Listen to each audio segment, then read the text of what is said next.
ఏ ప్రపంచంలో ఉండం? రాక్షస రాజ్యం కాదా ఇదని అడుగుతా ఉన్నా.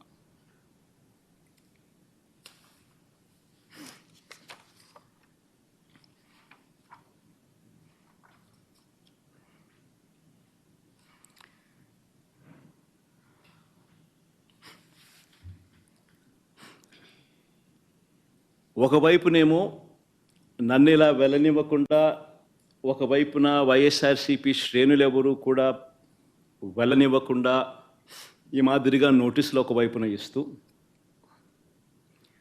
మరోవైపున టీవీలలో చూస్తే ఆశ్చర్యకరమైన విషయాలు. చుట్టుపక్కల రాష్ట్రాల నుంచి కూడా బీజేపీ వాళ్ళని తప్పిస్తున్నారు. మరి బీజేపీ పై వాళ్ళకు తెలుసో తెలీదో నాకైతే తెలియదు, కానీ చుట్టుపక్కల వాళ్ళ దగ్గర నుంచి కూడా బీజేపీ వాళ్ళని కూడా అక్కడికి రప్పిస్తున్నారు. కొన్ని వేల మంది పోలీసులు అక్కడ మోహరించినట్టుగా చూపిస్తూ ఉన్నారు. నేను అడుగుతా ఉన్నా, ఎందుకు ఇంతగా టాపిక్ డైవర్ట్ చేయడానికి కోసం ఎందుకు ప్రయత్నం చేస్తూ ఉన్నారు? ఎందుకు ఇలా టాపిక్ డైవర్ట్ చేయడం కోసం ఎందుకు ఇంత ఆరాట పడతా ఉన్నారు?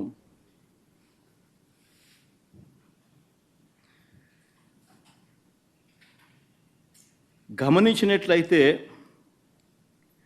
తిరుపతి లడ్డూల విషయంలో తాను చెప్పినవన్నీ, చంద్రబాబు చెప్పినవన్నీ అబద్ధాలు అని ఒక్కొక్కటిగా రుజువవుతూ కనిపిస్తూ ఉన్నాయి.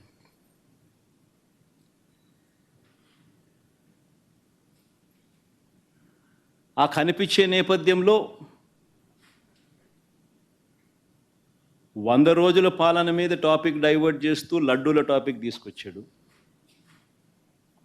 ఆ లడ్డూల టాపిక్లో చంద్రబాబు నాయుడు అడ్డగోలుగా తప్పు చేసి గుడి పవిత్రతను దెబ్బతీస్తూ అడ్డగోలుగా దొరికిపోయేసరికి మళ్ళీ ఈ టాపిక్ను డైవర్ట్ చేసేందుకు లడ్డూ